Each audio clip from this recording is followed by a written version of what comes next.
Older generations of Reddit, what toys did you have as a child that would be considered too dangerous to be given to a child today?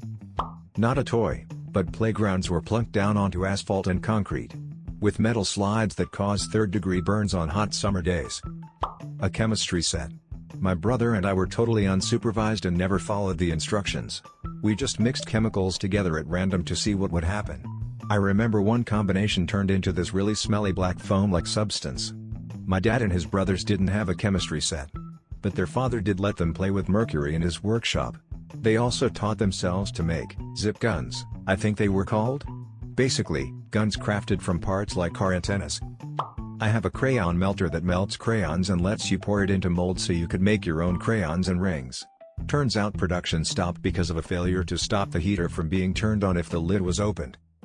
We had these weird fake cigarettes that actually allowed you to blow smoke that was quite realistic. We freaked out a lot of adults with them. There were these fake cigarettes that were white sugar with one end that was glowing red that were sold in a packet of 10, each was wrapped in a round cigarette paper. I think Fanny Farmer Candies sold them. I had an incredibly heavy metal square-looking robot that spit smoke it produced from burning oil. It smelled noxious and was heavy enough it could have easily been a murder weapon. I had a large red plastic toy box that looked like a treasure chest in my bedroom closet growing up. When I was around 7, late at night the toy box would start talking to me from the closet, calling my name, Michael, in a low, creaky voice. For weeks, I was terrified to fall asleep because I knew I'd wake up to the voice again, yet every morning when the sun filled my room I'd open the lid to the box and it would just be toys.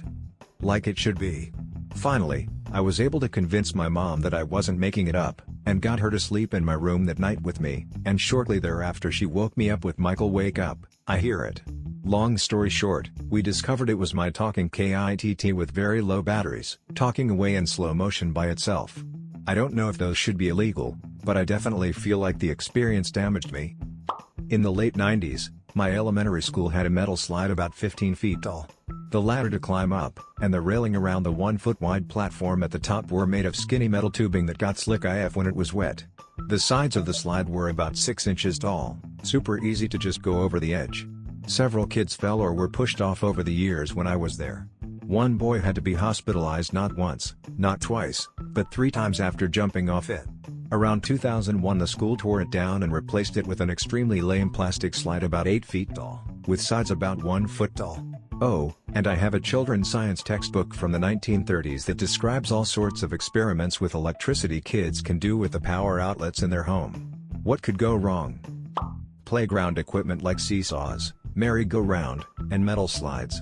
I once burned a layer of skin off my thighs going down a hot metal slide, summer in Georgia, in shorts. What toy did you have that was considered dangerous? Share your story with us in the comments section.